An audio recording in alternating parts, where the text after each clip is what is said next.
Tones 声调 Hi everyone, welcome to my channel Indigo Chinese. I'm Frank. Today we're going to talk about tones. Tones are very important to the Chinese pronunciation because changing the tone can change the meaning of the word.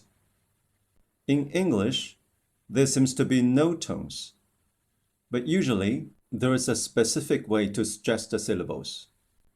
For example, desert, the stress is on the first syllable, while dessert on the second syllable. They sound like different pitches, and I hope this example will help you to better understand the Chinese tones. In the pinyin system, we have 4 tones. They are always marked above the vowels, like a conductor's baton to give different musical indications. Now, I'm pronouncing a with 4 different tones as an example.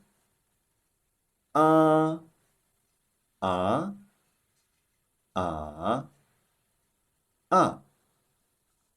I believe you noticed the difference. Now let's consider in more detail, and I'll use a musical notation as an analogy.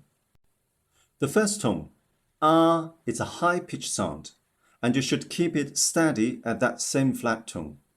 So we call it the high-level tone or the flat tone. Now read after me, please. A. The second tone, a, it starts around the middle pitch, then rises to the high pitch. We call it the rising tone. It's like when you say, what? With the tone of surprise or question. A. The third tone, a, it starts around the middle pitch, goes down to the low pitch, then rises back to the middle pitch, but a bit higher than the beginning. We call it the falling rising tone. It's almost like or well. Please read after me. The fourth tone is a. It starts at the high pitch, then goes straight down to the lowest pitch. It's called the falling tone. It sounds like yes or no with a definite tone.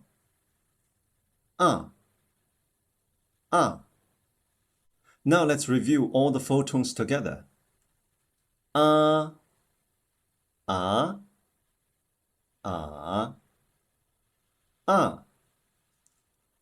Let's try the 4 tones with another single vowel.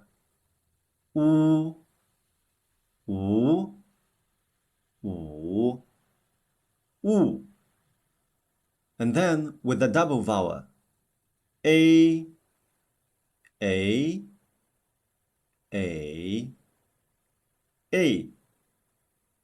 And with the front nasal vowel. An.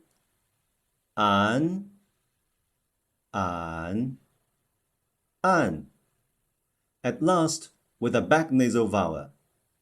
On.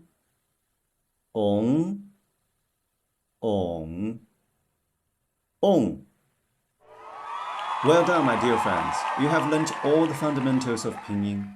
Now you can begin to really explore it. Let's try the word for China first. It's a 2-character word, literally meaning middle country. The initial consonant of the first character is zhi, and the final vowel is ong. We combine them quickly, zhi ong zhong, and it's marked with the first tone, which is the high and flat tone, zhong. The second character's pinyin is ge wu o guo, with the second tone, the rising tone, guo. Let's repeat. Zhong guo, zhong guo. I think at first you might need your hand or even your head, zhong guo, to help you. But I believe sooner or later you will say it without moving anything, just like me. 中国. Okay, let's continue. Now we add another character, 日恩人, the second tone, the rising tone, 人, which means a person.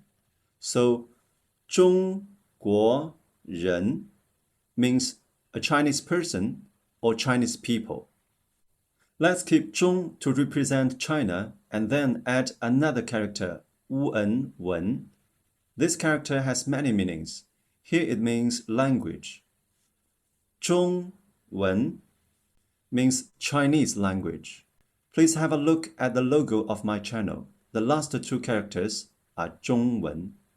Finally, let's compare two characters having very close pronunciations. One is the character for horse, 马, the third tone. The other is ma, the first tone. It means mom. Please look at the pinyin. The only difference between the two is the tone. It's an example to show you how the meaning changes with the different tones. And this is very common in Chinese. In the beginning, it could be hard to get used to the tones, but please don't worry about them too much. Not having the right tones all the time won't prevent you from communicating.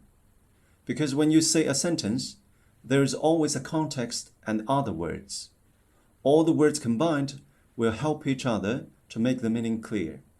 And the more you practice, you will absolutely find the feeling of tones and pronounce them properly.